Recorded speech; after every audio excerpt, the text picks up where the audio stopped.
রাজধানীর মৌচাক আনারকলি মার্কেটের সামনে ছুরিকাঘাতে রমনা থানা স্বেচ্ছাসেবক দলের সাবেক আহ্বায়ক বিল্লাল হোসেন তালুকদারকে হত্যা করা হয়েছে।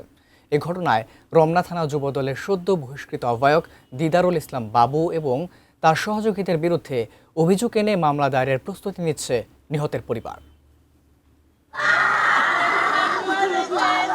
স্বজন হারানোর আহাজারি ঢাকা মেডিকেল কলেজ হাসপাতালের জরুরি বিভাগের মর্গের সামনে। হঠাৎই প্রিয়জনের নৃশংস মৃত্যুতে দিশেহারা রমনা থানা স্বেচ্ছাসেবক দলের সাবেক আহ্বায়ক বিল্লাল হোসেন তালুকদারের পরিবার। সঠিক তদন্তের মাধ্যমে স্বামী হত্যাকাণ্ডের শিগগির বিচার চান নিহত বিল্লাল হোসেনের স্ত্রী। আমার দুই ছেলে দুই মেয়ে আরো দুটো বাচ্চা আছে। আমি তারেক জিয়া ভাইয়ের কাছে আমি বিচার চাই যে আমার স্বামীর এমনি কেন মারলো। এমনি তো মারার কথা না, এইভাবে কেন মারলো।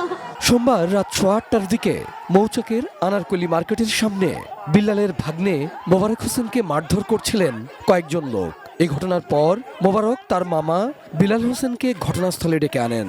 32 ইঞ্চি জেভিকো টিভি এখন মাত্র 15,000 টাকায়, সাথে পাচ্ছেন 3 বছরের প্যানেল ওয়ারেন্টি।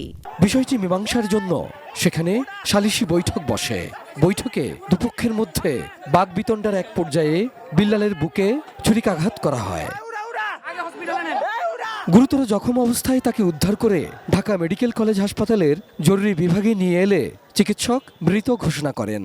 রমনা থানা যুবদলের সদ্য বহিষ্কৃত আহ্বায়ক দিদারুল ইসলাম বাবু এবং তার সহযোগীদের মার্কেটে আধিপত্য বিস্তার ঘিরে এই হত্যাকাণ্ড বলে অভিযোগ নিহতের পরিবারের। মামার এই ডান পাশে একটা পার মারছে, পার মারার সাথে সাথে ওরা সব চলে গেছে। বাবুর সাথে সম্পূর্ণ প্রায় 1 থেকে 150 লোক ছিল। পার্টি সারাদিন যুবদলের প্রোগ্রাম ছিল। হঠাৎ করে ফোন আসলো, বললো বিল্লাল বেড়ে পার মারা মানে ছুরি মারা হয়েছে। তো এটা পুরো প্রি প্ল্যান পরিকল্পিত।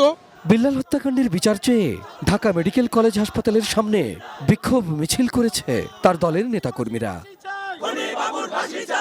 রাতেই যুবদলের কেন্দ্রীয় নেতা রবিউল ইসলাম নয়নের ফেসবুক পেজে একটি প্রেস বিজ্ঞপ্তি পোস্ট করা হয়েছে, যেখানে অভিযুক্ত রমনা থানা যুবদলের আহ্বায়ক দিদারুল ইসলাম বাবুকে দল থেকে বহিষ্কারের পাশাপাশি রমনা থানার কমিটিও বিলুপ্ত ঘোষণা করা হয়।